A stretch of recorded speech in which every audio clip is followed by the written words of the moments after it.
আমার গল্পের কালটা হচ্ছে 1912 সাল, তারিখ 14ই এপ্রিল। জায়গাটা আটলান্টিক মহাসাগরের মাঝামাঝি একটা জায়গা। যেহেতু জায়গাটা সমুদ্রের মাঝে, তাই গল্পের প্রয়োজনে একটা জাহাজের দরকার। আমার গল্পের জাহাজটির নাম সবার জানা, ইতিহাস প্রসিদ্ধ টাইটানিক। সিনেমাটা দেখেছো টাইটানিক? তবে গল্পের ব্যাপারটা কিন্তু সিনেমার সঙ্গে মেলে না। সিনেমার ব্যাপারটার সঙ্গে আসল গল্পটা কিন্তু অন্য তফাৎ আছে। এই জাহাজটার ওজন ছিল 46,000 টন। 1 টন মানে 1000 কেজি। জাহাজটা লম্বায় 892 ফুট, 1/6 মাইল। জাহাজটা চওড়ায় ছিল 92 ফুট।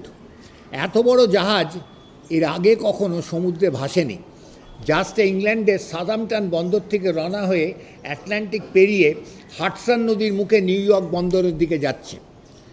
আটলান্টিকের উভয় পারের বহু ধনী ব্যক্তি অনেক টাকা দিয়ে এই জাহাজে টিকিট কেটেছেন এত বড় জাহাজে সমুদ্র অতিক্রম করা সৌভাগ্য অর্জন করার জন্য। তারা তাদের ব্রিফকেসে প্রচুর ডলার এবং পাউন্ড নিয়েছেন এই প্রমোদ ভ্রমণে জাহাজে খরচ করবেন বলে। জাহাজটা যে মাঝি, মাল্লা, যাত্রীসহ 2203 জন লোক ছিলেন।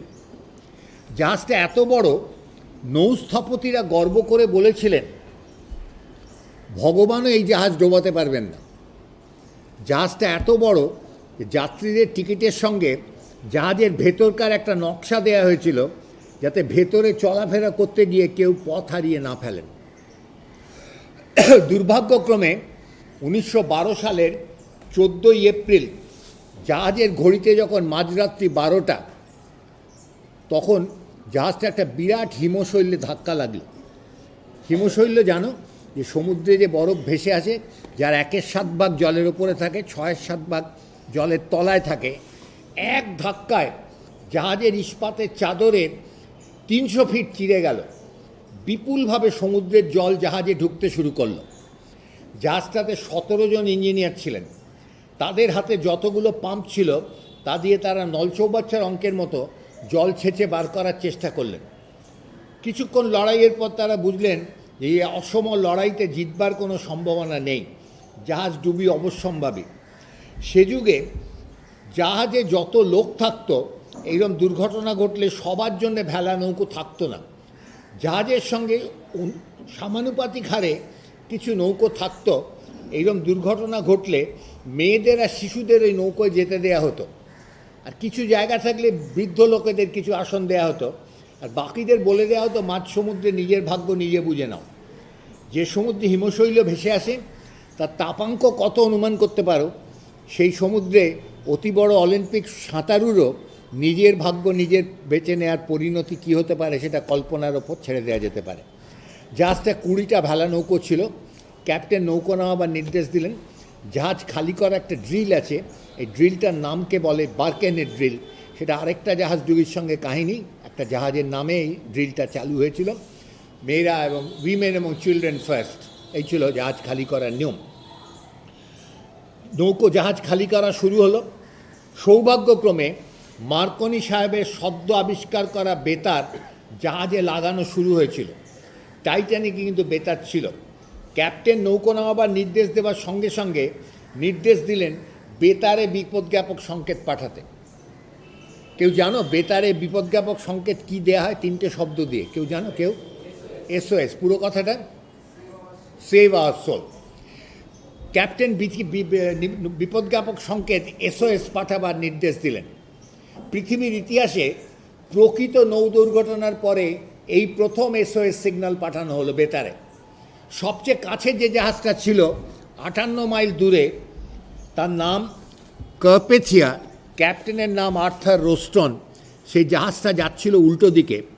সেই জাহাজের ক্যাপ্টেন যখন বেতারে এই বিপদজ্ঞাপক সংকেতটা তার কাছে পৌঁছলো, SOS, তিনি 2 মিনিটের মধ্যে নির্দেশ দিলেন জাহাজের মুখ ঘুরিয়ে অকুস্থলে চলতে। অঙ্ক কষে তারা দেখলেন 58 মাইল দূরত্ব যেতে তাদের 4 ঘন্টা সময় লাগবে। 4 ঘন্টা জাহাজ চালাবার ফাঁকে ফাঁকে তারা জাহাজটাকে সাজিয়ে নিলেন। এই নৌ দুর্ঘটনার পরে এতগুলো মানুষকে ঠান্ডা জল থেকে উদ্ধার করার পর তাদের শুশ্রূষার কাজে খাবার ঘরগুলোকে পরিণত করা হলো ফার্স্ট এড সেন্টারে। ডাক্তার, নার্স, যাত্রীদের মধ্যে, মাঝি মাল্লাদের মধ্যে এবং যাদের ফার্স্ট এডের ট্রেনিং ছিল তাদের সকলকে ডেকে এই ঘরের দায়িত্ব দেওয়া হলো। তোমাদের কারোর ফার্স্ট এডের ট্রেনিং আছে? কেউ ফার্স্ট এড জানো? জানো? তাহলে তোমরা কিন্তু ভীষণ গুরুত্বপূর্ণ লোক। এই সমস্ত সময় কিন্তু ফার্স্ট এড জানা লোকেদের ভীষণ দরকার হয়। জাহাজের যাত্রীদের থেকে উদ্বৃত্ত কাপড় চোপড় কম্বল সংগ্রহ করা হলো। জাহাজের ভাড়ার থেকেও কিছু কম্বল সংগ্রহ করা হলো, কারণ জল থেকে তোলার পরে এইসব জিনিসেরই দরকার হবে। ঠাকুর চাকর যারা ছিলেন তাদের রান্নাঘরে গিয়ে গরম চা, কফি, স্যুপ তৈরি করার নির্দেশ দেওয়া হলো, কারণ বরফ গলা জলের মানুষদের উদ্ধার করার পর এই জিনিসগুলোরই দরকার হবে। 4 ঘন্টা নিকষ কালো আকাশের তলা দিয়ে বরফের মধ্যে পথ করে কার্পেথিয়া যখন অকুস্থলে পৌঁছল, ভোর 4টে, শুক তারাটা অস্ত যাচ্ছে।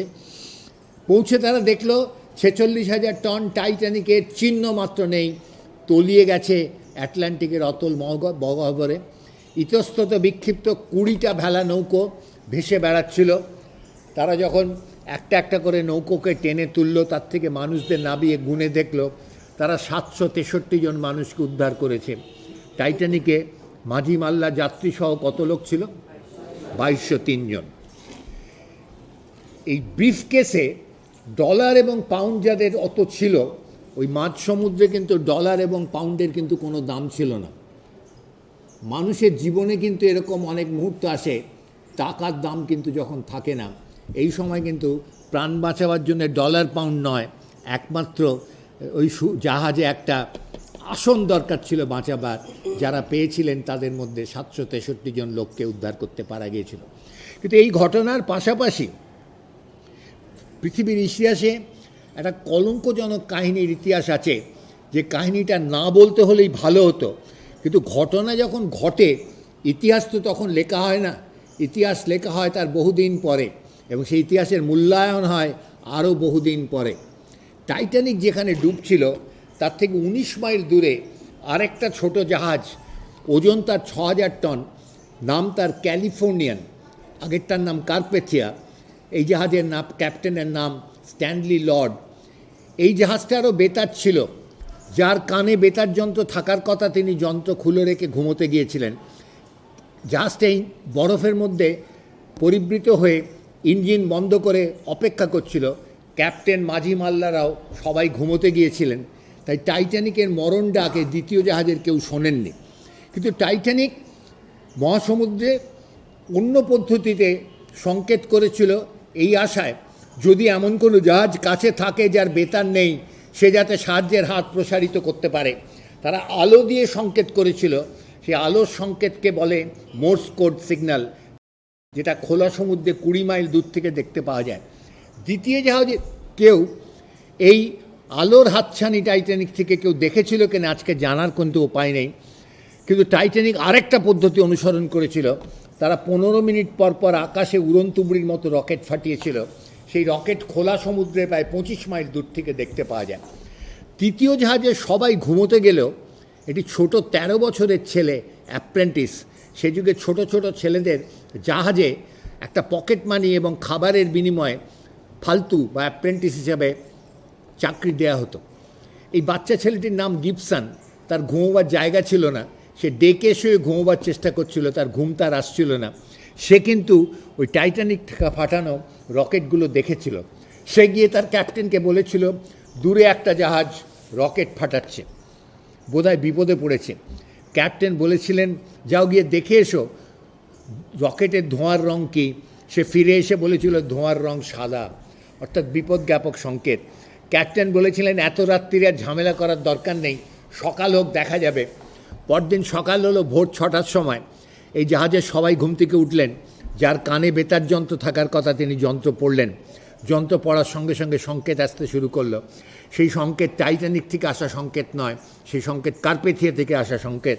সেই সংকেতে তারা জানলেন টাইটানিক মাঝরাত্রে হিমশৈলে ধাক্কা লেগে তলিয়ে গেছে আটলান্টিকের অতল গহ্বরে। কার্পেথিয়া 58 মাইল দূর থেকে ছুটে এসে ভোর 4টের সময় 763 জন লোককে উদ্ধার করেছে।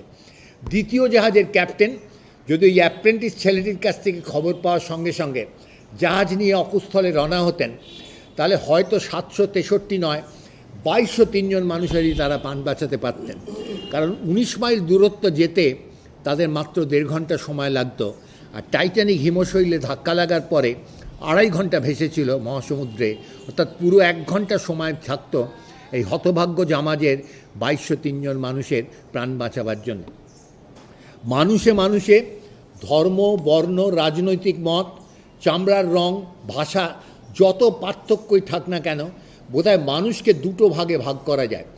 এক ভাগ মানুষ ওই প্রথম জাহাজের ক্যাপ্টেন আর্থার রোস্টনের মতো, যারা অন্য মানুষের বিপদের দিনে সাধ্যমতো সাহায্যের হাত প্রসারিত করতে পারেন, তারাই পারেন 763 জন মানুষকে উদ্ধার করতে। আরেক দল মানুষ দ্বিতীয় জাহাজের ক্যাপ্টেনের মতো, যারা অন্য মানুষের বিপদের জন্য সকাল হোক দেখা যাবে বলে এড়িয়ে গিয়ে প্রত্যক্ষ বা পরোক্ষভাবে 1500 মানুষের প্রাণহানির কারণ ঘটাতে পারে। আমরা কিন্তু প্রত্যেকেই ব্যক্তিগত জীবনে কোনো না কোনো ক্যাপ্টেনের দলের লোক। কে কোন ক্যাপ্টেনের দলের লোক তা কিন্তু কোনো জনমত, গণমত, ব্যালট, মুদ্রাক্ষেপণ বা টস বা হাত তুলে নির্ণয় করা যায় না। আমাদের বিবেকই জবাব দিতে পারে আমরা অন্য মানুষের বিপদের দিনে কে কোন ক্যাপ্টেনের দলের লোকের মতো আচরণ করি।